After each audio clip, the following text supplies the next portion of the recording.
Xylem PSCയുടെ മറ്റൊരു YouTube വീഡിയോയിലേക്ക് ഏവർക്കും ഹാർദമായ സ്വാഗതം.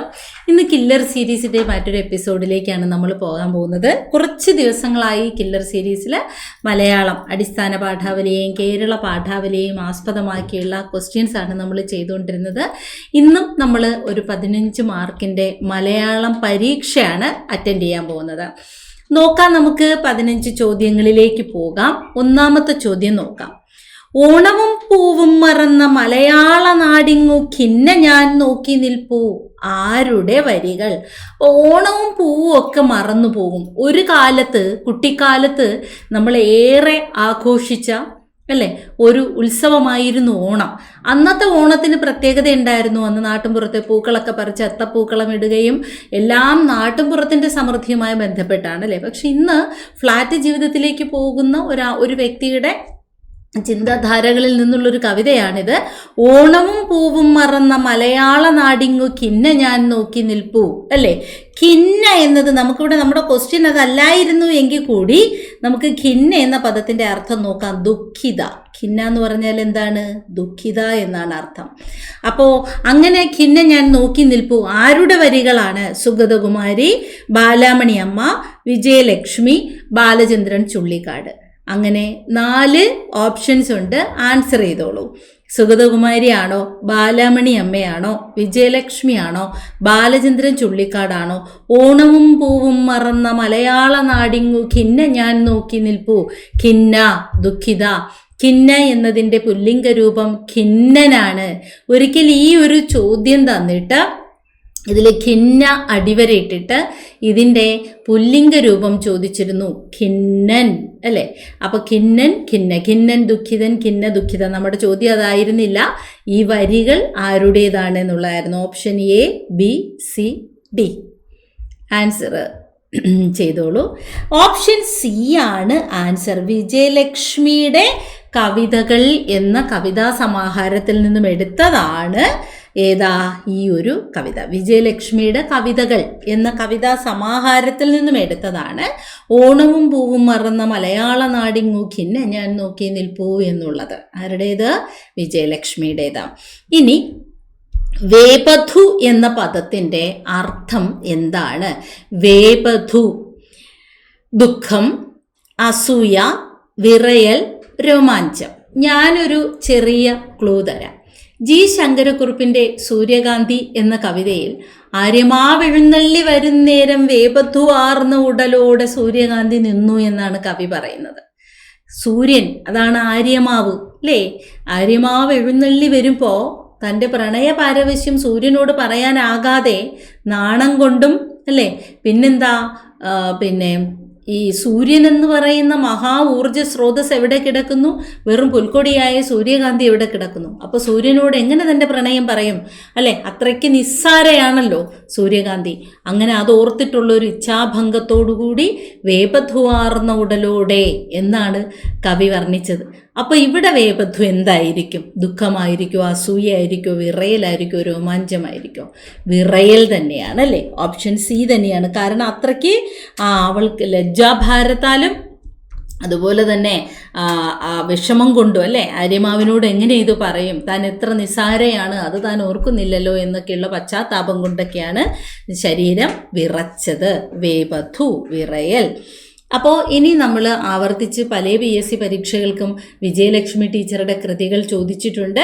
മൃഗശിക്ഷകൻ, തച്ചൻ്റെ മകൾ, മഴതൻ മറ്റേതോ മുഖം, ഹിമസമാധി, അന്ത്യപ്രലോഭനം തുടങ്ങിയവയൊക്കെയാണ് വിജയലക്ഷ്മിയുടെ പ്രധാന കവിതകൾ. വിജയലക്ഷ്മിയുടെ തിരഞ്ഞെടുത്ത കവിതകൾ എന്ന കവിതാ സമാഹാരത്തിൽ നിന്നുള്ളതാണ് ഇപ്പോൾ നമ്മൾ കണ്ട ഓണവും പൂവും മറന്ന മലയാളി ആ വരികൾ. പക്ഷെ ഇവിടെ വിജയലക്ഷ്മിയുടെ മറ്റു പ്രശസ്തമായ കവിതകളെക്കുറിച്ചാണ് പറയുന്നത്. മൃഗശിക്ഷകൻ, തച്ചൻ്റെ മകൾ, മഴതൻ മറ്റേതോ മുഖം, ഹിമസമാധി, അന്ത്യപ്രലോഭനം. കവി ബാലചന്ദ്രൻ ചുള്ളിക്കാടിൻ്റെ ഭാര്യയാണ് വിജയലക്ഷ്മി ടീച്ചർ. ഓക്കെ, അടുത്ത നമ്മൾ 3ാമത്തെ ചോദ്യത്തിലേക്ക് പോകുന്നു. മാർക്കോസ്, റാഹേൽ എന്നിവർ കഥാപാത്രങ്ങളാകുന്ന പൊൻകുന്നം വർക്കിയുടെ കഥ ഏതാണ്? മാർക്കോസും റാഹേലും കഥാപാത്രങ്ങളാകുന്ന പൊൻകുന്നം വർക്കിയുടെ കഥ ഏതാണ്? ശബ്ദിക്കുന്ന കലപ്പ, അന്തോണി നീയും അച്ഛനായോടാ, ആ വാഴവെട്ട്, വികാരസദനം. ഇതെല്ലാം തന്നെ പൊൻകുന്നം വർക്കിയുടെ കൃതികളാണ്, അദ്ദേഹത്തിൻ്റെ കഥകൾ തന്നെയാണ്. പക്ഷേ മാർക്കോസും റാഹേലും കഥാപാത്രമാകുന്ന പൊൻകുന്നം വർക്കിയുടെ എന്താണ് കഥ ഏത് എന്നാണ് ചോദിച്ചിരിക്കുന്നത്. അപ്പോൾ അത് ശബ്ദിക്കുന്ന കലപ്പ വളരെ പ്രശസ്തമാണ് പൊൻകുന്നം വർക്കിയുടെ, അല്ലേ? അതാണോ അന്തോണി നീയും അച്ഛനായോടാ എന്നതാണോ, ആ വാഴവെട്ടാണോ, വികാരസദനമാണോ? കുട്ടികൾക്ക് പഠിക്കാനുള്ളതാണ് ആ വാഴവെട്ട്, അല്ലേ? ഒരു കൃഷിക്കാരൻ്റെ, അതായത് ഒരു നാട്ടുമ്പുറത്തുകാരൻ്റെ കഥ, മാർക്കോസും റാഹേലിൻ്റെയും കഥ പറയുന്ന കഥയാണ് ആ വാഴവെട്ട്. എൻ്റെ വഴിത്തിരിവുകൾ എന്ന് പറയുന്നത്, എൻ്റെ വഴിത്തിരിവുകൾ ആരുടെയാ? അദ്ദേഹത്തിൻ്റെ ആത്മകഥയല്ലേ? എസ് പൊൻകുന്നം വർക്കിയുടെ ആത്മകഥ, എൻ്റെ വഴിത്തിരിവുകൾ, അല്ലേ? ജീവിതത്തിലൊരു വഴിത്തിരിവ്, ഒരു ടേണിംഗ് പോയിന്റ് എന്നൊക്കെ നമ്മൾ പറയില്ലേ, അതിനെയാണ് വഴിത്തിരിവ് എന്ന് പറയുന്നത്, ടേണിംഗ് പോയിന്റ്. അപ്പോൾ ആ എൻ്റെ വഴിത്തിരിവുകൾ, അത് ഒരു ടേണിംഗ് പോയിന്റ് അദ്ദേഹത്തിൻ്റെ ആത്മകഥയായിരുന്നു. മാർക്കോസും റാഹേലും ഒക്കെ കഥാപാത്രമായി വരുന്ന പൊൻകുന്നം വർക്കിയുടെ കൃതിയാണ് ആ വാഴവെട്ട്. ഇനി ഏത് ധൂസര സങ്കല്പങ്ങളിൽ വളർന്നാലും, ഏത് യന്ത്രവൽകൃത ലോകത്തിൽ പുലർന്നാലും, മനസ്സിലുണ്ടാവട്ടെ ഗ്രാമത്തിൻ വെളിച്ചവും മണവും മമതയും ഇത്തിരി കൊന്നപ്പോവും. വൈലോപ്പിള്ളിയുടെ ഏത് കൃതിയിലെ വരികളാണിത്? ഇത് 7ാം ക്ലാസ്സിലെ കുട്ടികൾക്ക് വളരെ പ്രശസ്തനായ ആംഗലേയ സാഹിത്യകാരനാണ് ആര്? പൗലോ കൊയ്ലോയുടെ ദ ആൽക്കമിസ്റ്റ് എന്ന നോവൽ കുട്ടികൾക്ക് പഠിക്കാനുണ്ട്. അതിനകത്ത് ജീവിത സന്ദേഹിയായ ഒരു വ്യക്തിയുടെ ജീവിതത്തിലെ യാത്രകളാണ്, അല്ലേ? അനുഭവങ്ങളും പ്രതീക്ഷകളും തേടിയുള്ള യാത്രകളാണ് ആൽക്കമിസ്റ്റ് എന്ന് പറയുന്ന കൃതി. അതിനകത്ത് പറയുന്നുണ്ട്, നീ എന്തൊക്കെ ജീവിതത്തിൽ നേടിയാലും നിന്നെ മറക്കരുത് എന്ന ഒരു പ്രമേയമാണ് അതിനകത്തുള്ളത്. ഓരോ നേട്ടങ്ങൾക്ക് പിന്നാലെ പോകുമ്പോഴും നീ നിന്നെ മറക്കരുത്, അല്ലേ? കടമനിട്ട രാമകൃഷ്ണന്റെ കൃതിയിൽ ഒരു കൃതിയിൽ പറയുന്നൊരു വരിയുണ്ട്, എന്താണ്? ഉറത്തിയില്, നിങ്ങൾ ഓർക്കുക നിങ്ങൾ എങ്ങനെ നിങ്ങളായെന്ന്, അല്ലേ? ഇതേപോലെ സൂചന തരുന്ന ഒരു നോവലാണ് ആൽക്കമിസ്റ്റും പൗലോ കൊയ്ലോയുടെ. അപ്പോൾ ആൽക്കമിസ്റ്റ് എന്ന് പറയുന്ന ആ ഒരു കൃതിയെ ബേസ് ചെയ്തുകൊണ്ട് തന്നെ ഇവിടെ കുട്ടികൾക്ക് പഠിക്കാൻ, അതിനുമായിട്ട് കമ്പയർ ചെയ്യാനായിട്ട് തന്നെ പാഠഭാഗത്തിൽ കൊടുത്തിട്ടുണ്ട് വൈലോപ്പിള്ളിയുടെ ഏത് കൃതിയിലെ വരികളാണെന്ന്. ഏതു ധൂസര സങ്കല്പങ്ങളിൽ വളർന്നാലും, ഏത് യന്ത്രവൽകൃത ലോകത്തിൽ പുലർന്നാലും, മനസ്സിലുണ്ടാവട്ടെ ഗ്രാമത്തിൻ വെളിച്ചവും മണവും മമതയും ഇത്തിരി കൊന്നപ്പൂവും. ഇതേത് കൃതിയിലെ വരികളാണ്? പെട്ടെന്ന് നമ്മൾ കേൾക്കുമ്പോൾ കണിക്കൊന്ന എന്ന് പറയുന്ന മനസ്സിലേക്ക് വരും, അല്ലേ? പക്ഷെ കണിക്കൊന്നയാണോ, കയ്പവല്ലരിയാണോ, കന്നിക്കൊയ്ത്താണോ, മകരക്കൊയ്ത്താണോ, വിഷുക്കണിയാണോ? കയ്പവല്ലരി, കന്നിക്കൊയ്ത്ത് വൈലോപ്പിള്ളിയുടെ ആദ്യ കവിതാ സമാഹാരമാണ് കന്നിക്കൊയ്ത്ത്. അതുപോലെ കന്നിക്കൊയ്ത്തിനകത്തുള്ളതാണ് അങ്കണ തൈമാവിൽ നിന്ന് ആദ്യത്തെ പഴം വീഴുക. അപ്പൊ ആ അങ്കണ തൈമാവ് അല്ലെ മാമ്പഴമൊക്കെ കന്നിക്കൊയ്ത്തിനകത്തുള്ളതാണ്. അപ്പോൾ കയ്പവല്ലരി, കന്നിക്കൊയ്ത്ത്, മകരക്കൊയ്ത്ത്, വിഷുക്കണി ഏതാണ്? വിഷുക്കണിയാണ് ഈ വിഷുക്കണി എന്ന കവിതയിലുള്ളതാണ് ഏത് ധൂസര സങ്കല്പങ്ങളിൽ വളർന്നാലും എന്ന് തുടങ്ങുന്ന ആ വരികൾ. ഇനി ആമഗ്നൻ എന്നാൽ എന്താണ്? ആമഗ്നൻ ദുഃഖിതനാണോ, സന്തോഷവാനാണോ, മുഴുകിയവനാണോ, മുൻഗാമിയാണോ?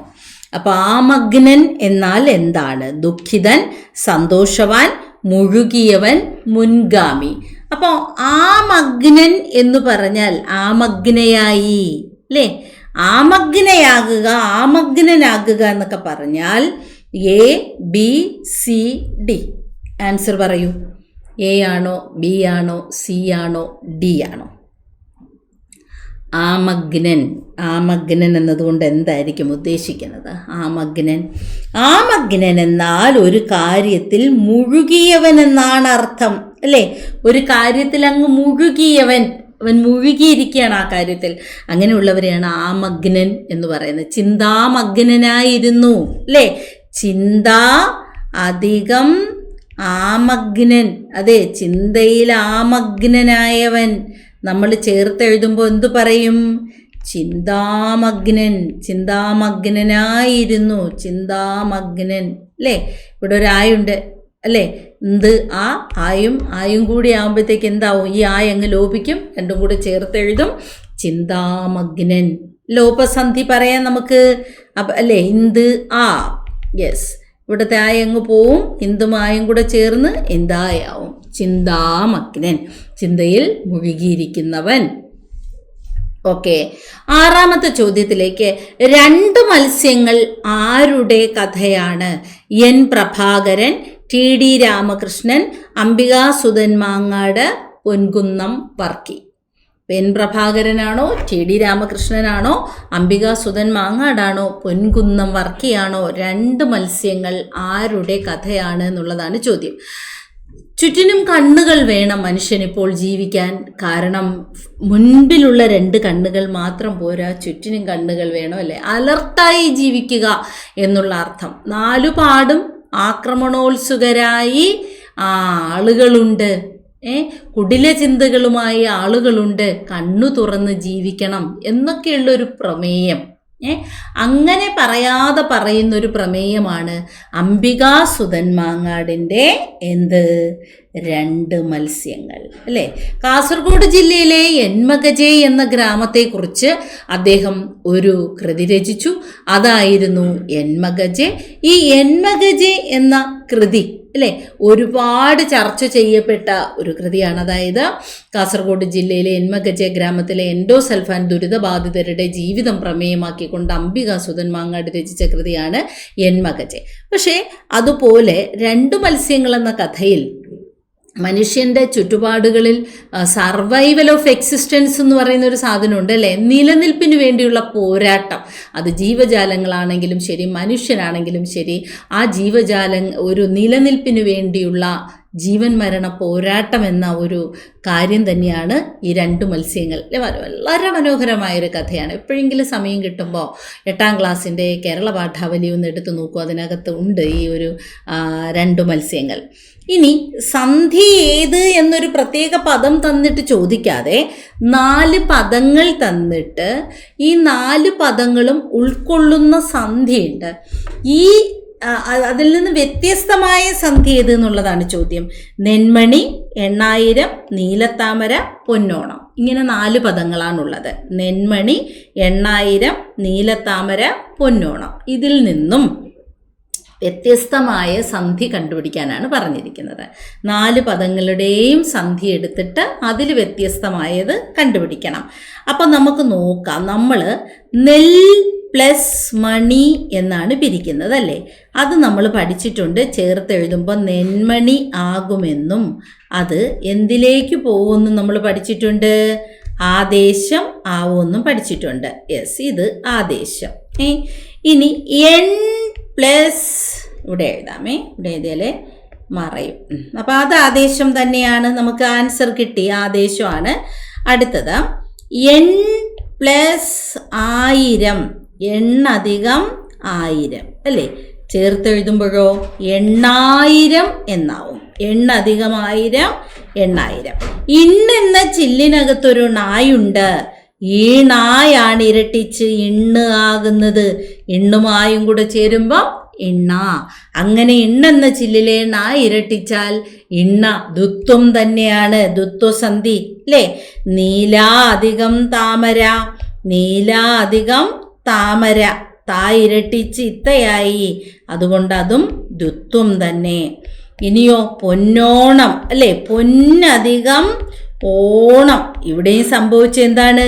ഇന്നെന്ന ചില്ലിലെ ന് ഇരട്ടിച്ച് ഇന്ന് ആയി, ഇന്ന് ഓ ഇന്നോ, പൊന്നോണം. ഇതും എന്ത് തന്നെ? ദുത്വം. ഇപ്പൊ 8000 ദുത്വമാണ്, അതുപോലെ നീലത്താമര ദുത്വമാണ്, പൊന്നോണവും ദുത്വമാണ്. 8000-ലെ ഇണ്ണെന്ന ചില്ല്, പൂർവ്വപദത്തിലെ അവസാന ചില്ലായ ഇണ്ണിരട്ടിച്ച് ഇണ്ണയായി, പൊന്നോണത്തിലെ ഇന്നിരട്ടിച്ച ഇന്നയായി. അങ്ങനെയാണ് വ്യത്യസ്തമായ സന്ധി കണ്ടുപിടിക്കുന്നത്. 8000 നീലത്താമരയും പൊന്നോണവും ഒക്കെ പിരിച്ചു നോക്കുമ്പോൾ എല്ലാം ദുത്വം തന്നെ.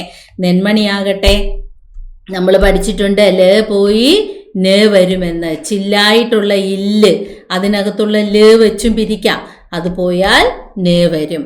അതായത് പൊൻ പ്ലസ് കുടം പൊൽക്കുടമാകുന്നത് പോലെയാണ് നെൽ പ്ലസ് മണി നെന്മണിയാകുന്നത്. കല്ലധികം മതം കന്മതം. ആ രീതിയിൽ ഇവിടെ വ്യത്യസ്തമായ സന്ധി എന്ന് പറയുന്നത് ഓപ്ഷൻ എ തന്നെ ആയിരുന്നു. ഇനി കുഞ്ചൻ നമ്പ്യാരുടെ ധ്രുവചരിതം തുള്ളൽ ഏത് തുള്ളൽ വിഭാഗത്തിലുള്ളതാണ്? അപ്പൊ കുഞ്ചൻ നമ്പ്യാരുടെ ധ്രുവചരിതം തുള്ളൽ ഇത് ഏത് വിഭാഗം? നമുക്കറിയാമല്ലോ, തുള്ളലിനെ തന്നെ നമ്മൾ പല കാറ്റഗറി ആയിട്ട് തിരിച്ചിട്ടുണ്ട്. അപ്പൊ അത്തരത്തിൽ ഏത് തുള്ളൽ വിഭാഗത്തിലെ കൃതിയാണ് കുഞ്ചൻ നമ്പ്യാരുടെ ധ്രുവചരിതം തുള്ളൽ എന്ന് പറയുന്നത്? ഓട്ടം തുള്ളലാണോ, പറയൻ തുള്ളലാണോ, ശീതങ്കൻ തുള്ളലാണോ? ഇവ ഒന്നുമല്ലേ. അതായത് ഈ വിഭാഗങ്ങളിൽ ഓട്ടനിലും പറയനിലും ശീതങ്കനിലും ഉൾപ്പെടാത്ത തുള്ളലാണോ ധ്രുവചരിതം തുള്ളൽ? കുട്ടികൾക്ക് ധ്രുവചരിതം തുള്ളൽ പഠിക്കാനുണ്ട്. അപ്പം നമുക്ക് ആൻസർ ഏതാണ്? ശീതങ്കൻ തുള്ളലാണ്. ശീതങ്കൻ തുള്ളൽ വിഭാഗത്തിൽ കുഞ്ചൻ നമ്പ്യാർ ചിട്ടപ്പെടുത്തിയ തുള്ളൽ കൃതിയാണ് ധ്രുവചരിതം തുള്ളൽ. കുഞ്ചൻ നമ്പ്യാരുടെ ആദ്യ തുള്ളൽ കൃതിയായ കല്യാണ സൗഗന്ധികവും ശീതങ്കൻ തുള്ളലായിരുന്നു. കല്യാണ സൗഗന്ധികം ആദ്യ തുള്ളൽ കൃതി ഏതാണ് കുഞ്ചൻ നമ്പ്യാരുടെ? കല്യാണ സൗഗന്ധികം. ഈ കല്യാണ സൗഗന്ധികം പിന്നെ ഏത്? ശീതങ്കൻ തുള്ളലാണ്. എന്താണ്? ശീതങ്കൻ തുള്ളൽ. ഓക്കെ. ഇനി രംഗഭാഷ ആരുടെ നാടക പഠന ഗ്രന്ഥമാണ്? രംഗഭാഷ. രംഗഭാഷ എന്നത് ആരുടെ നാടക പഠന ഗ്രന്ഥമാണ്? നാടകാചാര്യനായ ജി ശങ്കരപിള്ളയുടേതാണോ, വയലാ വാസുദേവൻ പിള്ളയുടേതാണോ, അതോ എൻ പിള്ളയുടേതാണോ, CJ തോമസിൻ്റെ ആണോ? ആരുടെയാണ് രംഗഭാഷ എന്ന നാടക പഠന ഗ്രന്ഥം? നാടകം എന്ന കലയെക്കുറിച്ച് വിശദമായ പഠനം നടത്തിയിട്ടുള്ള ആൾക്കാരാണ് ഇവരെല്ലാവരും. G Sankara Pillai, Vayala Vasudevan Pillai, NN Pillai, CJ Thomas ഒക്കെ നാടകാചാര്യന്മാരാണ്. അപ്പം ആരുടെ നാടക പഠന ഗ്രന്ഥമാണ് രംഗഭാഷ എന്ന് നോക്കാം.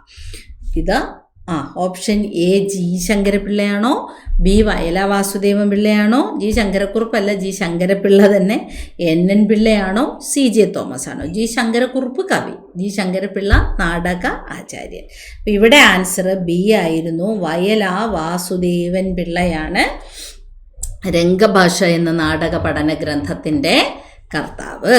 ഓക്കെ. 10ലേക്ക് നമ്മൾ വരുമ്പം ശരിയായ പദം ഏതാണ് എന്ന് നോക്കാം നമുക്കല്ലേ. ശരി. അപ്പോൾ ഇവിടെ പദശുദ്ധി കണ്ടുപിടിക്കാൻ എളുപ്പത്തിൽ നമുക്ക് 1 മാർക്ക് സ്കോർ ചെയ്യാൻ പറ്റുന്നൊരു വിഭാഗമാണ് ഈ പദശുദ്ധി എന്ന് പറയുന്നത്. അപ്പം ശരിയായ പദം കണ്ടുപിടിക്കാനാണ് പറയുന്നത്. നോക്കാം. അസ്തപ്രജ്ഞൻ, അസ്ഥിവാരം, ആസ്തി, അസ്ഥിപഞ്ചരം. എ അസ്തപ്രജ്ഞൻ, ബി അസ്ഥിവാരം, സി ആസ്തി, ഡി അസ്ഥിപഞ്ചരം. ഇതിൽ ശരി ഏത് എന്നാണല്ലേ. അസ്ഥിപഞ്ചരം ഇങ്ങനെയാണോ? അല്ല. അത് നമ്മൾ എഴുതുന്നത് അസ്ഥിയുടെ ഇസ്ത അത് തന്നെ, പക്ഷെ പഞ്ചരം എന്ന് എഴുതുമ്പോൾ ഞിട്ട് ജായിട്ട് എഴുതണം. അസ്ഥിപഞ്ചരം. ഇനി ബേസ്മെൻറ്റ്, അടിത്തറ എന്നുള്ള അർത്ഥത്തിൽ നമ്മൾ എഴുതുമ്പോൾ അസ്ഥിവാരം എന്ന് എഴുതണം. അസ്ഥിവാരമാണ്, അല്ലാതെ മനുഷ്യ ശരീരത്തിലെ അസ്ഥിയുമായി ഇതിന് ബന്ധമില്ല. അസ്ഥിവാരമാണ്. അസ്ഥിവാരം. ഓക്കെ. ഇനിയുള്ളത് ആസ്തിയാണ്. ആസ്തി എന്നാൽ ഒരാളിൻ്റെ അസറ്റ് എന്നുള്ള അർത്ഥത്തിലാണ് ആസ്തി ഉപയോഗിക്കുന്നത്.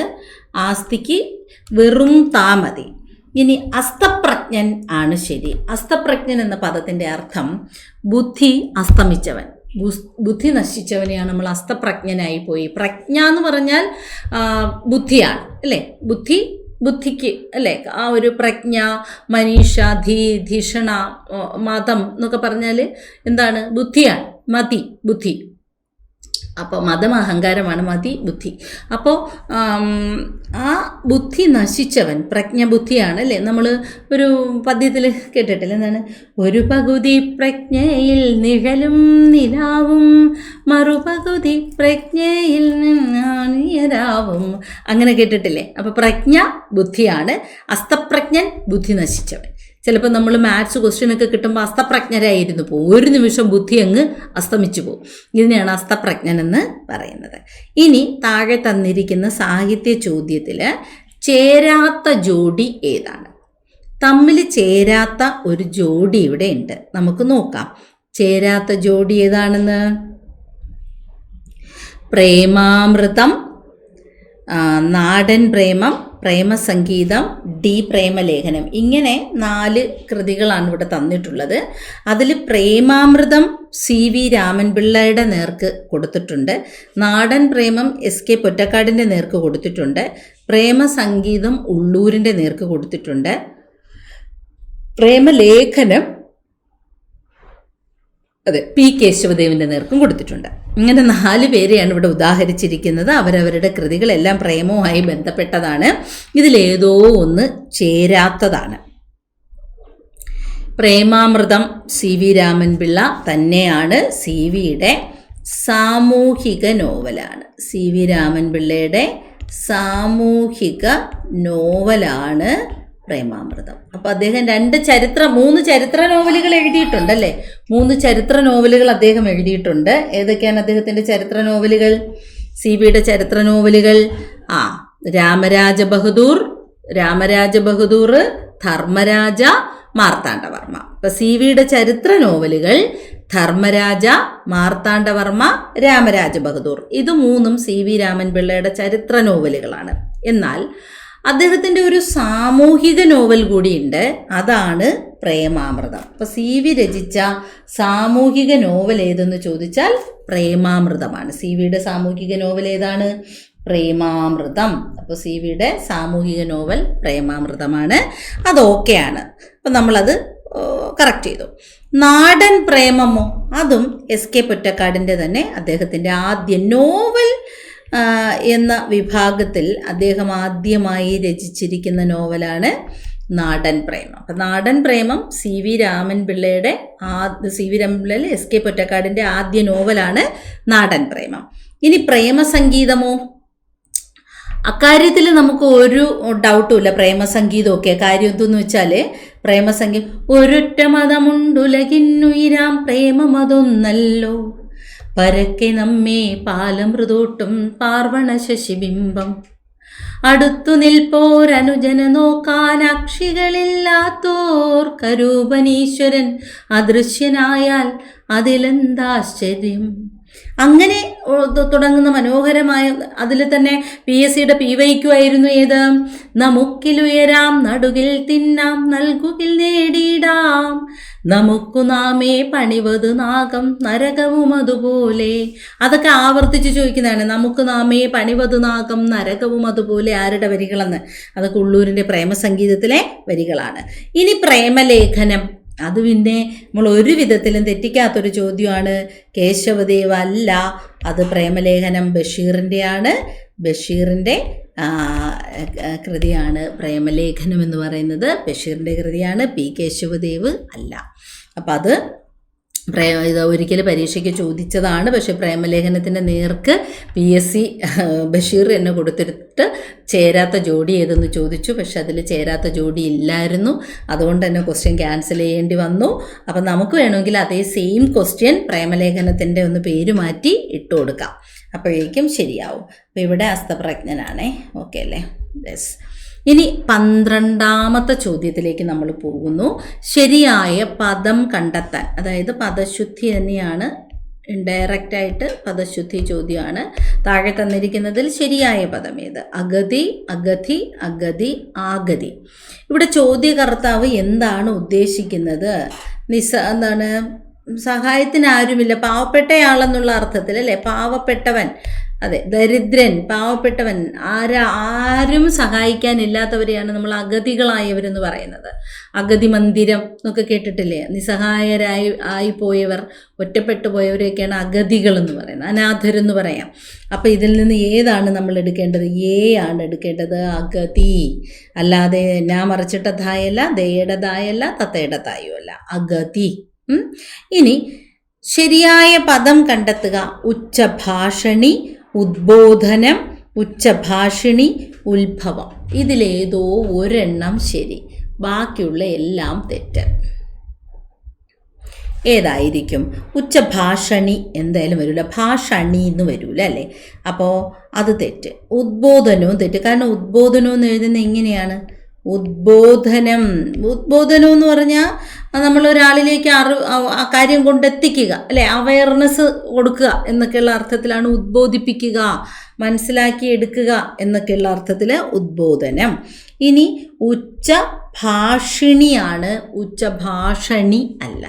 ഉച്ചത്തിൽ ഭാഷണം നടത്തുന്നതിനുള്ള ആ മൈക്കൊക്കെയല്ലേ പണ്ട് കല്യാണമൊക്കെ വരുമ്പോഴത്തേക്ക് തെങ്ങിൻ്റെ മുകളിലൊക്കെ കെട്ടിവെക്കത്തില്ലേ ഉച്ചഭാഷിണി, അത് തന്നെ, അതാണ് ഉച്ചഭാഷിണി. ഉത്ഭവം ഇങ്ങനെയല്ല, ഉത്ഭവം എന്ന് എഴുതുന്നത് ഇങ്ങനെയാണ്.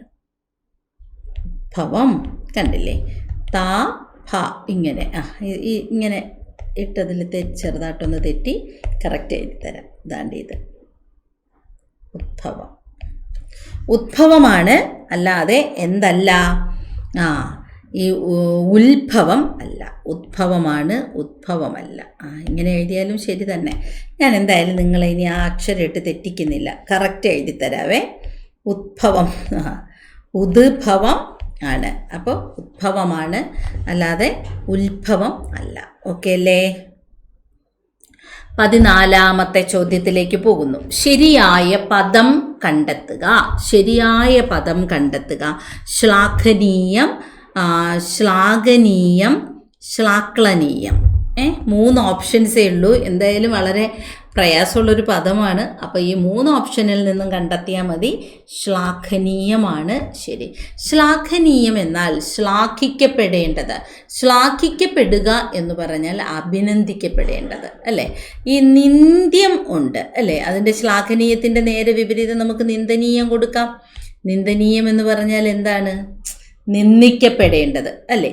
അതുപോലെ നമ്മൾ ശ്ലാഘ്യം എന്ന് പറയും. ശ്ലാഘ്യമാണെങ്കിൽ നിന്ദ്യമാണ്. നിന്ദ്യം എന്ന് പറഞ്ഞാൽ തള്ളിപ്പറയേണ്ടത്, നമ്മൾ അംഗീകരിക്കപ്പെടേണ്ടാത്തതിനെയൊക്കെയാണ് നമ്മൾ നിന്ദ്യം എന്ന് പറയുന്നത്. അതിൻ്റെ നേരെ വിപരീതമായിട്ട് ശ്ലാഘ്യം പറയാം, അഭിനന്ദിക്കപ്പെടേണ്ടത് എന്നുള്ള അർത്ഥം. ഇനി 15ാമത്തെ ചോദ്യത്തിലേക്ക് പോകുന്നു. ശരിയായ പദം കണ്ടെത്തുക. സർവതോന്മുഖം, സർവതോന്മുഖം, അവിടെ ഒരു വിസർഗ ചിഹ്നം ഇട്ട് സർവതോന്മുഖം എഴുതിയിരിക്കുകയാണ്. സർവതോന്മുഖം ബി അതാണ്. സി സർവതോമുഖമാണ്. ഡി സർവതോന്മുഖമാണ്. അപ്പോൾ എന്താണ് ഈ പദം കൊണ്ട് അർത്ഥമാകുന്നത്? വേഴ്സറ്റൈൽ ടാലൻ്റ് എന്നാണ് ഇതിൻ്റെ അർത്ഥം. എല്ലാ മേഖലകളെയും, വേഴ്സറ്റൈൽ ടാലൻ്റ് അല്ല, അത് നമുക്ക് സകലകലാ വൈഭവമൊക്കെ പറയാം. പക്ഷെ ഇതങ്ങനെയല്ല. കൺസിഡറിങ് വിത്ത് ഓൾ ആസ്പെക്റ്റ്, അല്ലെങ്കിൽ കൺസിഡറിങ് ദ ഓൾ ആസ്പെക്റ്റ്, എല്ലാം കൂടി പരിഗണിക്കുമ്പോൾ എന്നുള്ള അർത്ഥത്തിൽ, അല്ലെങ്കിൽ വിവിധ തുറകളിൽ, വിവിധ മുഖങ്ങളിൽ, ബഹുമുഖമായി എന്നൊക്കെ പറയില്ലേ, അത് തന്നെ. അപ്പോൾ ഇവിടെ ആൻസർ വരുന്നത് സർവതോമുഖമാണ്. അപ്പോൾ സർവതോന്മുഖം എന്നൊരു ഒരു പദം തന്നെ ഇല്ല. നമ്മൾ തെറ്റായി പ്രയോഗിക്കുന്നൊരു കാര്യമാണ് ഈ സർവതോന്മുഖം. സർവതോന്മുഖമല്ല, സർവതോമുഖമാണ്. അങ്ങനെ നമ്മൾ 15 ചോദ്യങ്ങളാണ് SCERT കില്ലർ സീരീസിൽ ഇന്ന് പരിചയപ്പെട്ടത്. അതിൽ ഈ 8ാം ക്ലാസ്സിലെ അടിസ്ഥാന പാഠാവലിയിൽ വരുന്ന കുറച്ച് ചാപ്റ്ററുകൾ വിജയലക്ഷ്മി ടീച്ചറിൻ്റെയും, പിന്നെ ഇതിനകത്ത് ഒരു കൃതി കൂടി ഉണ്ടായിരുന്നു പറയാൻ വിട്ടു. കുപ്പായം എന്ന് പറയുന്നൊരു കഥയുണ്ട്. ആ കുപ്പായം എന്ന് പറയുന്ന കഥ മറക്കണ്ട. അത് MT വാസുദേവൻ നായരുടെയാണ്. MT വാസുദേവൻ നായരുടെ കുപ്പായം എന്താണെന്ന് വെച്ചാൽ, ഒരു കാലഘട്ടത്തിൽ ഓണത്തിനൊക്കെ കുപ്പായം കിട്ടാൻ കൊതിച്ചിരുന്നൊരു ബാല്യമില്ലേ നമുക്കൊക്കെ. ഗൃഹാതുരത്വം നന്നായി പ്രകടമാകുന്ന കൃതികളാണല്ലോ MTയുടേത്. അത്തരത്തിൽ കുപ്പായം ആഗ്രഹിച്ചിരുന്ന ഒരു കുട്ടിയുടെ കഥ തന്നെയാണ് ഈ കുപ്പായം എന്ന് പറയുന്നത്. പിന്നെ നിൻ്റെ ഓർമ്മയ്ക്ക്, കണ്ണാന്തളിപ്പൂക്കളുടെ കാലം തുടങ്ങി അദ്ദേഹത്തിൻ്റെ കഥാസമാഹാരങ്ങളിൽ നിന്നെടുത്ത ധാരാളം കൃതികൾ കുട്ടികൾക്ക് പഠിക്കാനുണ്ട് MTയുടെ കഥകളിൽ നിന്ന്. അപ്പോൾ അതിലുള്ള ഒന്നായിരുന്നു കുപ്പായം. നീ എങ്ങാനും MT ആയതുകൊണ്ട് ചോദിച്ചുകൂടുന്നില്ല, ചോദിക്കാനും ചാൻസ് ഉണ്ട്. അപ്പോൾ ഇത്രയും ചോദ്യങ്ങൾ നന്നായി എഴുതിയെടുത്ത് പഠിക്കുക. അടുത്തൊരു കില്ലർ സീരീസുമായി അടുത്ത ദിവസം വീണ്ടും കാണാം.